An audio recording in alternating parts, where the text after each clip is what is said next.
Bonjour, je suis le Major Gérald, je suis l'officier des sports du 1er régiment étranger à Aubagne. Et donc aujourd'hui, on va faire la première vidéo d'une série sur l'entraînement physique et sportif de la préparation du combattant. Aujourd'hui, ce sera essentiellement les ateliers d'apprentissage pour le grimpé de corde.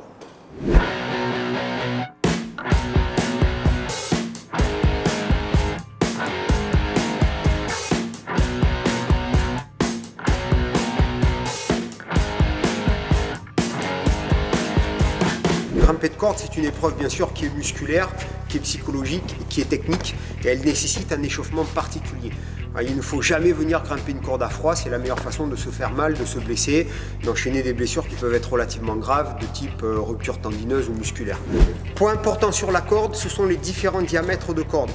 Donc ici par exemple, vous avez une corde de 40 mm de diamètre, ici une corde de 30 mm de diamètre. Les préférences sont diverses et variées, c'est essentiellement dû à la taille de la main. Les gens qui ont des grandes mains vont préférer des cordes plus épaisses, les gens qui ont des plus petites mains vont bien sûr préférer des cordes plus petites.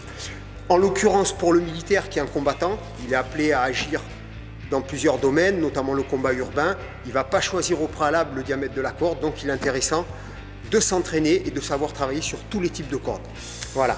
L'important, c'est de savoir saisir la corde. Comment est-ce qu'on saisit une corde pour effectuer un grimpé optimal au niveau de l'appréhension de la main? La corde, elle doit passer ici, au sommet de l'index et à la base extérieure de la paume de la main, comme ceci. La corde, elle passe en biais de la main, en fin de compte. Et ensuite, je viens refermer les doigts ici, comme ceci, et refermer le pouce, de manière à avoir ici l'articulation du carpe, du poignet, qui est en prise de préhension optimale, comme ceci. Parce que si je suis de face et que je ferme ensuite avec le poids du corps, ça va venir écraser l'articulation de la main et je n'aurai pas la force optimale de l'appréhension de la main. Surtout si je suis chargé ou fatigué, ça va être de plus en plus difficile.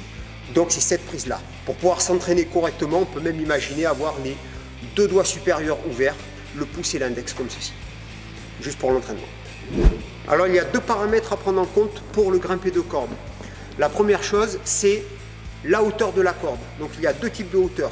Il y a la hauteur effective que l'on va grimper et la hauteur sol. Là par exemple, on a une hauteur sol de 6 mètres. Mais on va enlever 1,50 m de travail, qui n'est pas travaillé puisqu'on commence d'ici. Donc ça fera une hauteur effective de 4 mètres. Pour un CCPM, le contrôle de la condition physique du militaire, il faut monter 2 fois 3,50 m effectif. Ça veut dire que la corde au sol, elle fait 5 mètres. 5 mètres sol, 3,50 m de travail effectif. Ça, c'est pour les hauteurs de corde. Ensuite, il y a le style de grimper. On va retrouver deux styles de grimper.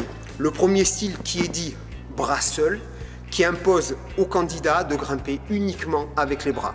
S'il vient mettre les pieds sur la corde ou serrer les cuisses, c'est considéré comme échec au grimpé. Ensuite, le deuxième style, c'est le style bras et jambes, qui signifie qu'on peut mettre les pieds sur la corde. Alors les pieds, on peut utiliser les jambes. Quelle que soit la technique utilisée, elle est bonne. Soit serré avec les cuisses, soit comme on vient de le voir, bloqué avec les pieds, qui est la meilleure technique, ou aussi la technique du crapaud qu'on verra une prochaine fois. Donc le grimpé de corde, c'est une épreuve qui est, on peut dire, purement militaire, même si elle est utilisée dans beaucoup de secteurs civils. C'est une épreuve qui est difficile parce qu'elle demande un côté psychologique important et une préparation physique et technique approfondie. Pour quelqu'un qui n'a pas de difficulté sur le plan musculaire, avec un peu de technique, ça va très bien se passer, il n'y aura aucun souci. Par contre, quelqu'un qui a des difficultés physiques et techniques, ça va être assez compliqué de le développer en qualité sur le grimpé de corde en lui-même. Donc pour ça, pour emmener cette personne à progresser sur le grimpé de corde, on a mis au point deux ateliers pédagogiques qui vont lui permettre de progresser et de prendre la technique de manière à venir ensuite évoluer sur la corde à la verticale au complet. Donc voilà, ces ateliers sont essentiellement dédiés au grimpé de corde bras et jambes. Donc ici, l'individu, il va démarrer, donc il gardera toujours les mains à hauteur des yeux, de manière à ce que chaque grimpé il soit ici compact avec lui-même. Puisque quand on va avoir les bras trop hauts, si on n'a pas assez de kérosène dans les bras, très rapidement on va se désolidariser, on n'aura plus d'énergie pour finir le grimpé. Ensuite démarrent ici les phases d'exécution du grimpé de corde, techniquement bras et jambes. Donc pour un droitier, on démarre jambe droite. Pour un gaucher, ce sera jambe gauche. Au préalable, toujours ce qui est à savoir, c'est que la corde, elle doit être entre les jambes. On démarre ici. Jambe droite, il vient là passer. Mets ta jambe. Voilà, donc la corde est entre les jambes, elle passe à l'intérieur du genou, elle vient ici le long du tibia et elle vient sur l'extérieur du pied. Ça, c'est la première phase à réaliser.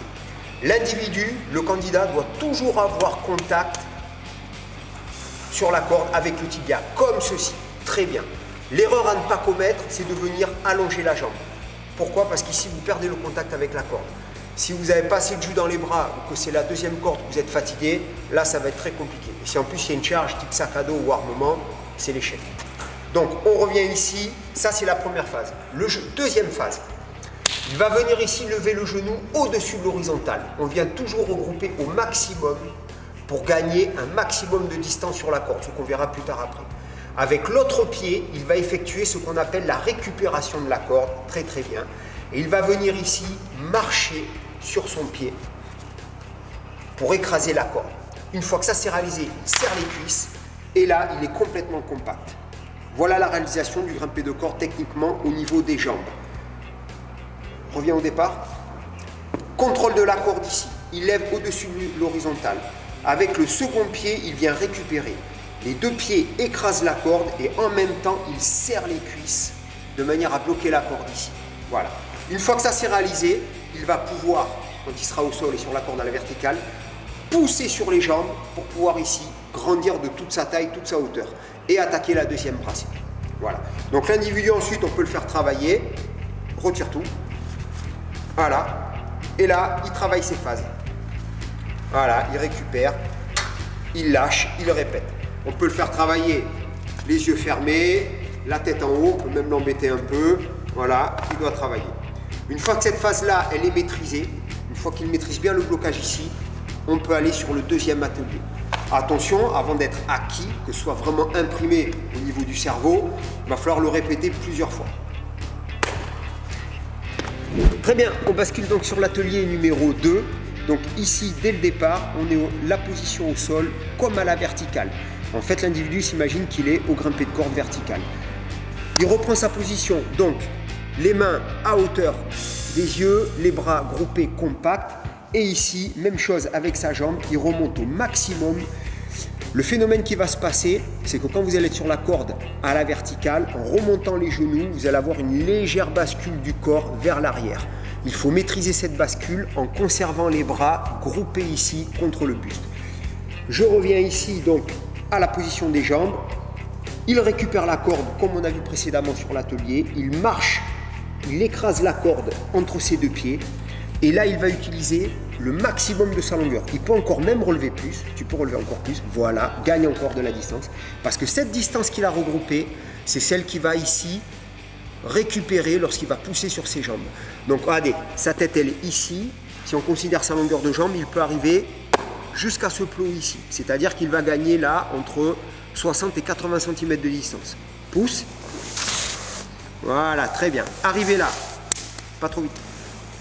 Arrivé ici, il reprend la position de ses mains, bien groupées, bien compactes. Et là, il remonte ses genoux au maximum. Donc, on va jouer ici le fait du passage en arrière. Il regroupe, bloque avec les pieds. Et là, il utilise toute sa taille et il développe. Voilà. Découpage technique du grimpé de corde, bras et jambes. Donc, comme tout départ de corde, j'ai une main à hauteur des yeux, un pied décollé du sol.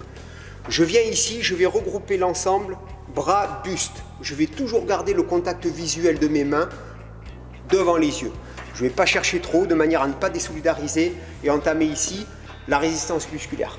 Comme on l'a vu tout à l'heure, je viens, je bloque et je pousse de toute ma taille. Regardez, cette position-là me permet même d'être bloqué. Je reprends ici, je tractionne, je regroupe au maximum et je pousse et je maintiens. Je refais une traction. Je regroupe au maximum, j'écrase et je pousse. Et regardez, avec 3 brassées, j'ai touché pour un CCPM. La descente, même chose. Les pieds opposés, comme ceci, je garde le contrôle avec la corde et je laisse le poids du corps faire le travail et j'alterne les bras. Voilà pour un grimpé de corde, bras et jambes. Le grimpé de corde, bras seul. Donc, il est essentiel pour le grimpé de corde, bras seul, de venir utiliser les jambes avec le système qu'on va appeler d'escalier, la technique en escalier tout simplement, qui va consister à venir lever les genoux, le genou opposé au bras qui travaille, c'est la technique la plus classique, pour permettre d'alléger le poids du corps au profit des bras. On va considérer que Un individu moyen, une jambe fait entre 10 et 15 kg. Multiplié par 2, c'est un véritable fardeau pour les bras. Donc il est intéressant pour l'individu d'alterner les jambes de manière à alléger ce poids considérable. La hauteur des mains. On va conseiller toujours d'avoir la main à hauteur des yeux, de manière ici à être compacte. Par contre, si l'individu est entraîné et qu'il est à l'aise, il peut s'offrir le luxe, se permettre d'aller chercher un peu plus haut au niveau des bracelets. Et l'intérêt toujours en relevant ici ce genou. Alors regardez par exemple ici, là, regardez, je vais faire un allègement ici, là, là, là. J'exagère bien le mouvement du monté et pour la descente c'est pareil, j'alterne et je maîtrise la corde. Je saute jamais de la corde, je reprends contact avec le sol parce qu'on va éviter de sauter pour tout ce qui est problème de chute et d'entorse. Donc quelques accessoires pour aider au grimper de corde. Donc vous avez plusieurs éléments qu'on peut mettre sur les mains. Donc bien sûr, tout le monde connaît la résine et voici la magnésie. Voilà un bloc de magnésie. La résine, nous à notre niveau, on la déconseille dans les gymnases pour les raisons suivantes. C'est que la résine va ensuite venir s'incruster dans les fibres de la corde, d'accord? Et ensuite, ça va venir fragiliser, raccourcir sa durée de vie. Parce qu'elle s'incruste dedans, quand on vient monter sans résine, ça va créer une surface lisse et la corde ensuite sera glissante et inutilisable. Voilà. La magnésie est préférentielle. On l'utilise parce qu'en aucun cas elle vient abîmer la corde ni raccourcir sa durée de vie. Voilà, il suffit d'en mettre sur les mains, on grimpe et c'est réglé. La magnésie, on en trouve partout, hein, tous les magasins de sport, elle est en bloc, elle est en poudre, elle est en liquide. Voilà, elle est très très bien, c'est le meilleur moyen de s'entraîner pour le grimper de corde.